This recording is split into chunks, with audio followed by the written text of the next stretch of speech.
10 millions d'apatrides dans le monde. La Côte d'Ivoire félicitée par le HCR pour ses efforts dans la lutte contre l'apatridie. Le haut-commissaire Antonio Guterres était ce matin au palais présidentiel.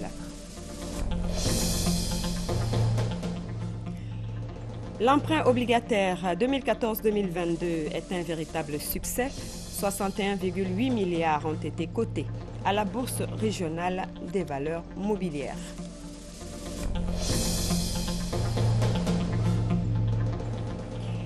Le ministre du Pétrole et de l'Énergie était en Italie sur le chantier de la nouvelle plateforme qui sera installée au large des côtes ivoiriennes.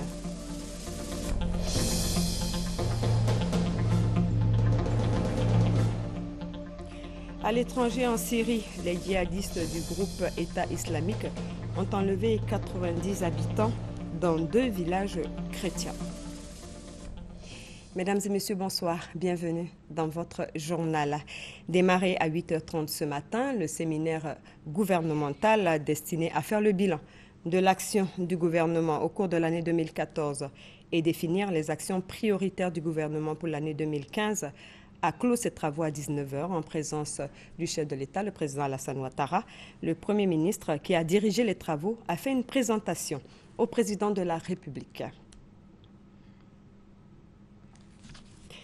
Le président de la République a félicité le gouvernement pour le travail abattu au cours de l'année 2014. Il a insisté auprès de son gouvernement sur la réalisation d'objectifs prioritaires, notamment l'emploi des jeunes, l'indemnisation des victimes de la crise post-électorale et la redistribution des fruits de la croissance à la population. Je vous propose de l'écouter. Le séminaire gouvernemental qui s'est tenu ce jour, en exécution de vos instructions, a été l'occasion pour Mesdames et Messieurs les ministres à la fois de présenter le bilan des actions réalisées en 2014 par leurs départements respectifs et de dérouler les grandes lignes des actions qu'ils entendent mettre en œuvre en 2015. S'agissant des principales actions et activités prioritaires susceptibles d'être réalisées, elles ont été assorties des périodes indicatives de démarrage et d'achèvement d'indicateurs de performance, de résultats attendus et de leur évaluation financière. Je réitère mes félicitations à Mesdames et Messieurs les ministres pour leur participation effective à cette réunion extrêmement importante pour la coordination et l'harmonisation du travail gouvernemental. Je me réjouis de ce que, à l'image des éléphants, notre équipe nationale de football, le gouvernement soit soudé et solidaire autour du président de la République, son Excellence M. Alassane Ouattara, qui est à la fois notre sélectionneur et notre capitaine. Je voudrais donc vous féliciter, Monsieur le Premier ministre, Mesdames les membres du gouvernement, pour l'excellent travail qui a été fait, et vous, Monsieur le Premier ministre, pour le travail de coordination de l'action gouvernementale en liaison avec la présidence de la République. Je félicite tous les membres du gouvernement, et je le précise, tous les membres du gouvernement sans exception, et avec vous, vos collaborateurs, pour l'excellent travail qui est fait et qui a permis donc la mise en œuvre de toutes ces actions et qui nous permettent d'atteindre les objectifs que nous nous étions fixés. Nous devons poursuivre nos efforts, car beaucoup reste encore à faire pour satisfaire pleinement les aspirations les plus légitimes de l'ensemble de nos concitoyens. Pour l'année 2015, je me félicite que les orientations que j'ai eu à donner dans mon message à la nation en fin d'année puissent faire l'objet d'une attention particulière. Et comme vous l'avez dit, Monsieur le Premier ministre, il s'agit bien évidemment de la problématique de l'emploi, notamment l'emploi des jeunes et des femmes, la poursuite des grands chantiers d'infrastructures, la diversification de notre économie et l'augmentation du niveau de transformation de nos matières premières, l'accroissement du rôle du secteur privé comme moteur de croissance, la mise en place du programme dénommé l'École pour tous, le renforcement des infrastructures des universités de Korogo, de Daloa et le démarrage des travaux de construction des universités de Mans, de San Pedro, de Bondougou et d'Abangourou, la réhabilitation de nos infrastructures sanitaires et le maintien de la vigilance, notamment en matière de lutte contre la maladie à virus Ebola, que nous avons réussi à éloigner de la Côte d'Ivoire, la mise en œuvre effective de la couverture maladie universelle dès cette année, la moralisation de l'administration et la promotion de la bonne gouvernance, le renforcement de la sécurité, de la paix, de la cohésion sociale, avec notamment la poursuite du dialogue avec l'opposition et les résultats déjà obtenus dont je note donc les progrès importants. L'organisation, c'est un défi cette année d'élections libres, transparentes et apaisées pour le renforcement de la paix, de la stabilité et bien naturellement de la démocratie dans notre pays. Par ailleurs, j'attache du prix à la question de l'indemnisation des victimes et des familles des victimes de la crise post-électorale. Et pour cela, d'ailleurs, nous avons inscrit au budget de l'année 2015 un fonds de 10 milliards de francs CFA et nous allons mettre en place très rapidement les mécanismes nécessaires pour que les familles des victimes puissent profiter de ces ressources. En plus, je souhaite que nos efforts visent également l'amélioration de notre classement au Doing Business de la Banque mondiale, notre éligibilité au compact du programme du Millennium Challenge Corporation, MCC, et bien évidemment à l'initiative Open Government Partnership. Monsieur le Premier ministre, Messieurs les ministres d'État, Mesdames et Messieurs les ministres, Mesdames et Messieurs, notre objectif pour cette année 2015 est de faire en sorte que nos compatriotes ressentent davantage les retombées de la forte croissance économique de notre pays. Je sais pouvoir compter sur chacune et chacun de vous, car nous avons encore de nombreux défis à relever pour atteindre l'objectif de l'émergence à l'horizon 2020. Voilà, c'était l'allocution du président de la République, Alassane Ouattara, à la clôture du séminaire gouvernemental. Le haut-commissaire des Nations Unies pour les réfugiés, Antonio Guterres, a été reçu ce matin par le chef de l'État au palais présidentiel. Il a félicité le président Alassane Ouattara pour avoir suscité la ratification des conventions sur l'apatridie en Côte d'Ivoire. Compte rendu, Viviane Anima. Présent à Abidjan dans le cadre de la grande conférence régionale sur l'apatridie qui se tient dans la capitale économique ivoirienne, le haut-commissaire des Nations Unies pour les réfugiés, Antonio Guterres, a rendu une visite d'amitié au président de la République, Alassane Ouattara. Le haut-commissaire des Nations Unies pour les réfugiés a réitéré ses félicitations au chef de l'État pour les mesures prises pour enrayer l'apatridie en Côte d'Ivoire. La Côte d'Ivoire et un groupe de pays africains ont ratifié les conventions d'apatridie, mais des développements législatifs et pratiques très importantes ont été mis en place en Côte d'Ivoire pour résoudre le problème de l'apatridie dans le pays, ce qui est un symbole d'efficacité qui devrait être copié partout dans le monde. Je crois que toutes les personnes ont le droit à avoir une nationalité, un pays, à vivre légalement dans leur pays. Mais malheureusement, il y a encore 10 millions de personnes dans le monde qui n'ont pas de nationalité.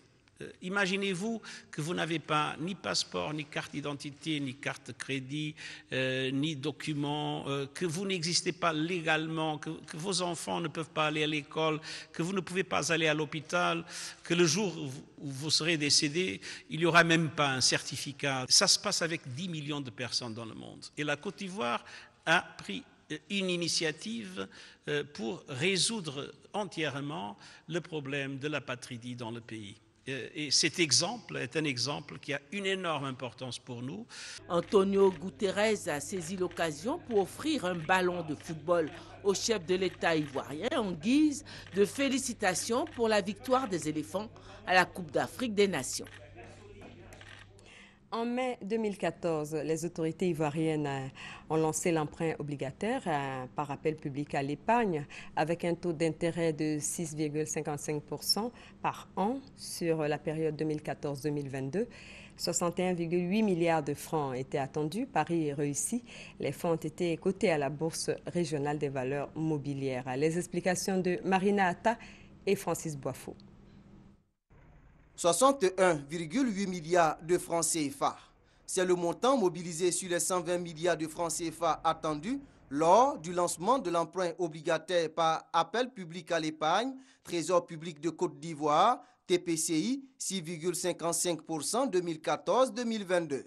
Ce mardi, cet emprunt a été admis à la Bourse régionale des valeurs mobilières, BRVM. C'est dire que les investisseurs peuvent désormais vendre ou acheter des titres de cet emprunt. Moins de 10 minutes après la mise à disposition de ces titres sur le marché régional, la première cotation a enregistré des mouvements de capitaux d'une valeur de 4 millions de francs CFA et cela s'explique. L'État a toujours honoré ses engagements vis-à-vis du marché et que le marché donc accorde à l'État ivoirien une qualité de signature qui lui permet de revenir régulièrement sur le marché. Pour aider l'État à financer les projets d'investissement en 2015, d'autres emprunts seront lancés bientôt. Cette année, nous avons besoin de 1046 milliards de francs CFA pour financer les dépenses d'investissement prévues au budget. Nous attendons beaucoup des investisseurs. Avec 16 emprunts, l'État de Côte d'Ivoire a levé plus de 1220 milliards de francs CFA sur le marché pour le financement des besoins d'investissement. La seconde partie de la plateforme installée au large des côtes ivoiriennes est prête. Le DEC devrait rejoindre nos côtes en avril prochain, mais avant son acheminement en Côte d'Ivoire, le ministre du Pétrole et de l'Énergie a visité l'ouvrage sur son site de construction à Ravenne, en Italie. Un projet estimé à 325 milliards de nos francs. Explication, Christelle Ménan. C'est la dernière composante d'une nouvelle plateforme d'hydrocarbures, Marlin. La première partie, fraction immergée nommée Jacket, a été installée en novembre 2014 au large des côtes ivoiriennes. La seconde fraction, partie supérieure ou DEC, est en fin de construction à Ravenne, en Italie. Avant son acheminement en Côte d'Ivoire, ce gigantesque ouvrage de 4500 tonnes a fait l'objet d'une visite du ministre ivoirien du Pétrole et de l'Énergie. Dès son installation sur les gisements Marlin et Manta dans le bloc CI-27, la Côte d'Ivoire espère de cette plateforme une production entre 2000 et 12 000 barils de pétrole par jour. Mais elle en espère aussi et surtout du gaz. Le bloc CI-27 est fournisseur d'environ 70% du gaz des centrales thermiques ivoiriennes. Cette plateforme est d'autant importante pour la Côte d'Ivoire qu'elle permettra à notre pays d'avoir une production de 156 millions de pieds cubes jour, production qui lui permettra de couvrir 50% de ses besoins en électricité.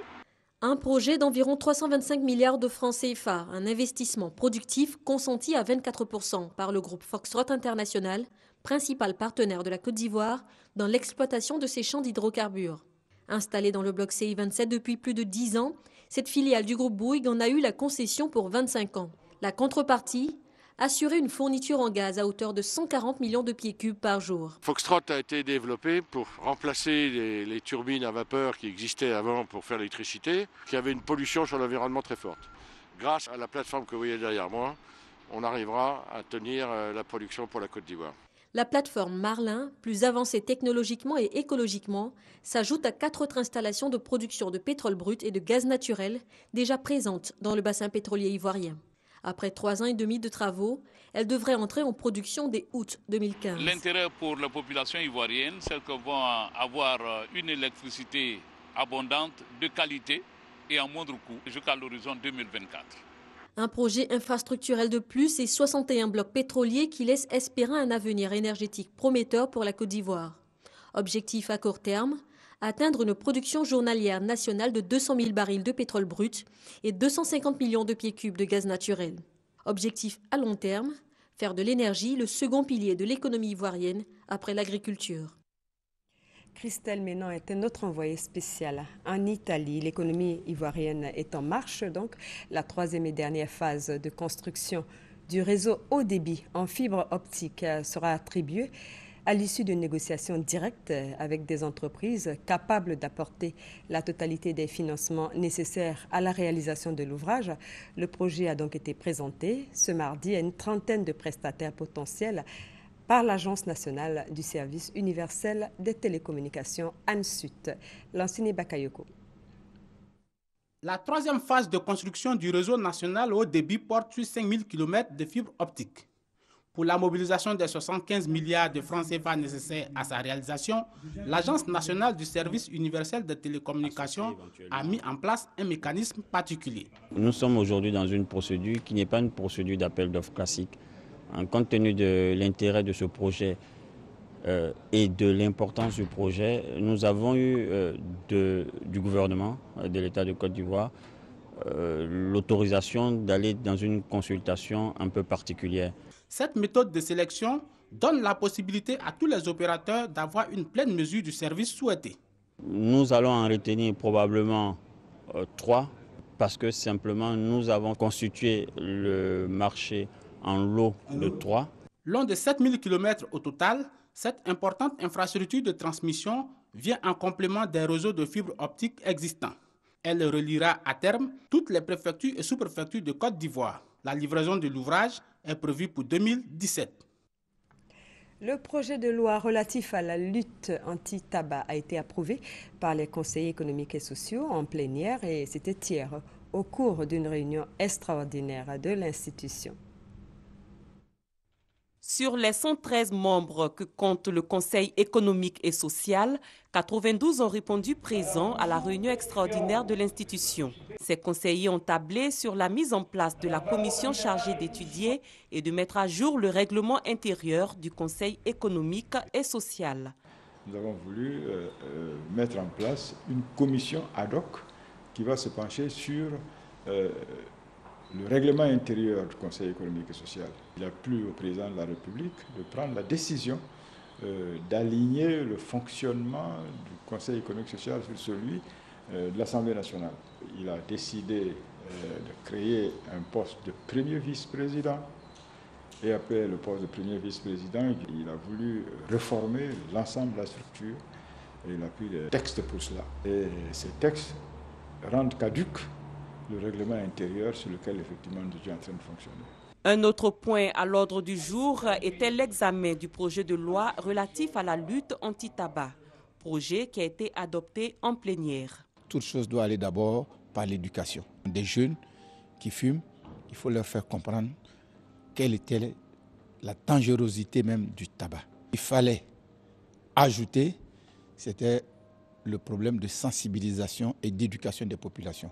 Parce que le projet de loi initial qui nous avait été transmis ne mettait pas suffisamment l'accent sur la sensibilisation. On mettait l'accent sur la répression, mais pas sur la sensibilisation. Nous avons fait des observations qui nous paraissent importantes, qui, nous l'espérons, vont inspirer effectivement le texte définitif qui sera transmis effectivement à l'Assemblée pour examen. Le Conseil économique et social est une assemblée consultative. Il peut être saisi par le gouvernement pour donner son avis sur un projet de loi. En politique, le PDCI RDA se mobilise autour de la candidature unique du président Alassane Ouattara. Le pré-congrès éclaté a été l'occasion de le démontrer. À Issia, la délégation départementale apporte son soutien sans condition à l'appel de Daoukro. C'est ce que nous dit Serge Coléa dans ce reportage. À Issia, les travaux du 5e congrès éclaté du PDCI RDA se sont tenus sous la conduite du délégué départemental Naounou Bobo et sous la supervision de Maître Kousgro Seri Émile Christophe, membre du comité des sages, coordonnateur du Grand Conseil régional du PDCI RDA dans le Haut-Sassandra. À l'issue des explications données par leurs différents leaders, les congressistes ont approuvé sans réserve l'appel de Daoukro. Au nom des militants, Maître Kousgro Seri Émile a salué la vision prospective et la clairvoyance politique alliée à un sens élevé de l'État du président Henri Konan Bédié. À l'instar d'Issia, a rassuré le coordonnateur du Grand Conseil régional du PDCI RDA, tout le Haut-Sassandra soutient la candidature unique du président Alassane Ouattara. Les militants se disent prêts pour le 5e congrès extraordinaire prévu le samedi 28 février prochain à Abidjan. Amadou Soumaoro, le secrétaire général par intérim du Rassemblement des Républicains, poursuit sa tournée de remobilisation des militants du parti. Il a rencontré les rois et chefs traditionnels de la région du sud Komoué, accompagné d'une forte délégation. Les autorités coutumières ont appelé les communautés à la retenue, à la tolérance et au vivre ensemble pendant cette année électorale. Reportage Gabriel Zani. Dans sa tournée de mobilisation des militants du Rassemblement des Républicains dans le sud Komoué, Amadou Soumaoro rencontre les rois et chefs traditionnels de la région de jour comme de nuit. Nana Thomas Foli, roi intérimaire de Bonois, Nana Oundoufou 5, roi de Krinjabo, Nana Krouchi 3, roi Adoufré, Soye ont été les premiers dignitaires à recevoir le secrétaire général par intérim du RDR. Interrogé sur les motifs de ces visites pressantes, Amadou Soumaoro donne les premières nouvelles. Le président m'a chargé de les saluer et aussi de les remercier pour la confiance qu'ils n'ont cessé de placer en lui, mais aussi surtout pour leur contribution à la construction de la paix dans notre pays. L'autre nouvelle, la deuxième et la principale d'ailleurs, Alassane Ouattara est candidat à sa propre succession. La réponse des autorités coutumières à cette candidature, la voici. Nous avons perçu ce bon message. Nous sommes déjà prêts à aider le président. Le climat de paix, ça a toujours résisté à Tchapoum. Vous avez vu pendant les événements, tout l'ouest courait vers Tchapoum. Nord venait vers Tchapoum. Eux tous venaient ici. C'est parce qu'il y a ici la paix. Ce qui concerne le candidat du président Alassane Ouattara, c'est une bonne chose. Parce que nous avons constaté ce qu'il a fait pendant 2 ou 3 ans. Vraiment, c'est important. Il faudrait qu'il continue de faire ce qu'il a déjà commencé pour que ce qu'il reste à faire, il puisse le faire. Donc nous sommes tous pour que le président continue son chemin. Une unanimité qui a tout son sens. Les dignitaires du sud Komoué veulent la paix, car leur région a été durement éprouvée pendant les événements de la crise post-électorale. Plusieurs Ivoiriens fuyant la guerre avaient pris leur quartier dans cette région du pays. Vous le savez sans doute, le président de la République effectuera une visite d'État dans les régions de San Pedro, Boclé et Nawa. On s'intéresse justement à Buyo, qui est une localité de la région de Nawa. Ce chef-lieu de département qui n'a pas de commissariat abrite l'un des plus importants barrages de Côte d'Ivoire. Découverte de cette localité confrontée à d'énormes problèmes de développement avec Eugène Atoubé. En route pour Buyo via le village de Yabayo, c'est une route bien reprofilée mais étroite que nous empruntons. De toutes les voies d'accès à ce chef-lieu de département, cette route est de loin la plus accessible. Et comme nous avons un président qui fait du réel, nous voulons voir Bitume, Buyo, Yabayo. Avant, la route de Adeka et Buyo ici, là, vraiment c'est très gâté. B1 du cas Soubré, ils ont arrangé ça. C'est pour Adeka qui reste. Comme Adeka, il y a tous les villages V, situés derrière le barrage.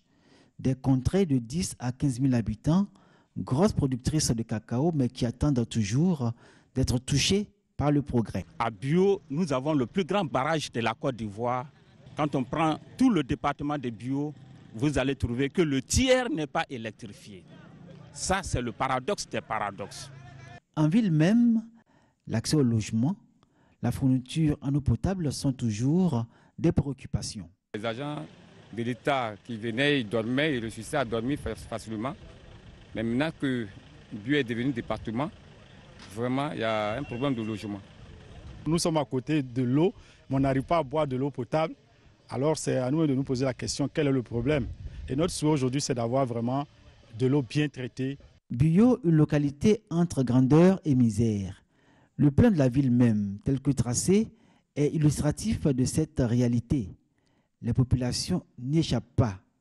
Jeunesse désabusée, femmes à la recherche de son autonomisation, dans une ville gagnée par la paupérisation, quoique bénéficiant d'un barrage hydroélectrique. Nous ne sommes pas la seule personne sur l'eau. Nous avons des du lac qui sont avec nous. Il y a des matériels qu'ils interdisent sur l'eau, mais eux, ils les utilisent. Donc ça ne nous permet plus de mieux vivre. Au niveau du barrage, nous avons quand même une ristourne au niveau de la mairie, mais malheureusement maintenant, une grande partie part à la région. En ville comme dans les villages, rien de cette ambiance d'engins de génie civil travaillant nuit et jour dans le cadre des préparatifs de l'arrivée du président de la République dans la région du Nawa. Buyo n'aura pas la chance de recevoir le président de la République, Alassane Ouattara, en visite dans le district du Bas-Sassandra. Mais ici, les populations ont espoir que leurs préoccupations et besoins seront résolus. Car dans ce département, tout, absolument tout, est urgence. Et le reportage était signé Eugène Atoubé, l'un de nos envoyés spéciaux dans la région. Le président de la République donc à la rencontre des populations des régions de San Pedro, Boklé et Nawa, et ce sera du 4 au 8 mars prochain. L'actualité judiciaire est marquée par le procès de la crise post-électorale. L'ancienne première dame de Côte d'Ivoire, Simone Gbagbo, était pour la première fois à la barre hier devant la cour d'assises d'Abidjan. Dernière accusée sur la liste des 83 personnes, Simone Gbagbo a donné sa version des faits. Les explications de Hamza Diaby. Véritable journée marathon pour les juges de la cour ce lundi. Prévu pour 9h, c'est finalement à 11h10 que démarre le procès d'assises. Au box des accusés, Simone Gbagbo, qui arrive en salle d'audience, l'ex-première dame salue ses partisans qui ont fait le déplacement. Des partisans qui avaient face à eux un collectif de victimes. Pendant que le procès bat son plein à l'intérieur, dehors, la tension est vive. Les cris, les engueulades de part et d'autre en frôlent l'affrontement. À l'intérieur, c'est le choc des procédures. Un choc qui conduit au premier retrait de la cour de 11h53 à 12h35. 15h10, c'est à nouveau la suspension de l'audience. 1h30 plus tard, c'est la reprise. Simone est toujours à la barre. Après son intervention d'environ une demi-heure, elle continue à se défendre en répondant aux questions de l'avocat général et des avocats de l'État de Côte d'Ivoire. À 18h16, c'est le démarrage de la série de témoignages. 5 témoins vont défiler tour à tour, chacun essayant tant bien que mal d'étayer ses accusations contre Simone Gbagbo. Invitée une nouvelle fois à la barre, Simone Gbagbo dit ne pas connaître les témoins, ni même les personnes citées par ces témoins. Elle ne reconnaît aucun fait. L'attentat contre l'autorité de l'État, la direction ou participation à un mouvement insurrectionnel, l'atteinte à la défense de l'État ou le trouble à l'ordre public, l'ex-première dame refute tous ces chefs d'accusation. À 21h17, quand le président de la Cour met fin à l'instruction, il annonce les plaidoiries et réquisitions pour lundi prochain, 2 mars à 9h. La conférence mondiale sur les femmes de Beijing en Chine s'est tenue en 1995 sous l'égide des Nations Unies. 12 résolutions visant notamment l'autonomisation et la promotion de la femme avaient été adoptées. Le point de la mise en œuvre de ces résolutions en Côte d'Ivoire était au centre d'une table ronde. Reportage Grace Tando. Femmes et pauvreté, mécanismes institutionnels œuvrant à la promotion de la femme, femmes et prise de décision sont entre autres résolutions adoptées au cours de la conférence mondiale sur les femmes à Beijing en Chine. 20 ans après, quel bilan? Nous pouvons dire aujourd'hui en Côte d'Ivoire, il y a des avancées, il y a une amélioration majeure. Je prends le cas du mécanisme institutionnel qu'on doit mettre en place pour faire avancer les questions des femmes. Aujourd'hui en Côte d'Ivoire, nous avons une politique nationale de l'égalité hommes-femmes. C'est très important. Aujourd'hui en Côte d'Ivoire, nous avons un observatoire national de l'équité et du genre. Aujourd'hui en Côte d'Ivoire, nous avons des cellules genre qui existent dans presque tous les ministères. Mais au niveau opérationnel, on a aujourd'hui le fonds d'appui aux femmes de Côte d'Ivoire qui est important. La journée internationale de la femme, célébrée le 8 mars prochain, marque le 20e anniversaire de cette conférence de Beijing. Du 10 au 23 mars prochain, tous les États du monde devront présenter au siège de l'ONU à New York le bilan des efforts qu'ils ont fournis dans les 12 domaines prioritaires du plan d'action de Beijing, en vue de l'atteinte de l'équité et de l'égalité entre les sexes, autour du thème « Examen et évaluation de la mise en œuvre de la déclaration et du programme d'action de Beijing 20 ans après. En termes de perspective en Côte d'Ivoire, une stratégie nationale de l'entrepreneuriat féminin sera élaborée. Une partie du budget de l'État sera consacrée à l'alphabétisation. Ce drame à Yopougon, l'incendie d'un immeuble a fait un mort et plusieurs blessés. Ce mardi après-midi, un incendie s'est déclaré dans un immeuble R+4 aux environs de 14 h à Yopougon, CDC terminus 40, faisant un mort et plusieurs blessés graves. Cet incendie a eu lieu pendant qu'une équipe de soudeurs travaillait dans cet immeuble qui fait usage de restaurants et d'hôtels. Pour l'instant, les causes du sinistre ne sont pas connues. Nous reviendrons sur cette information.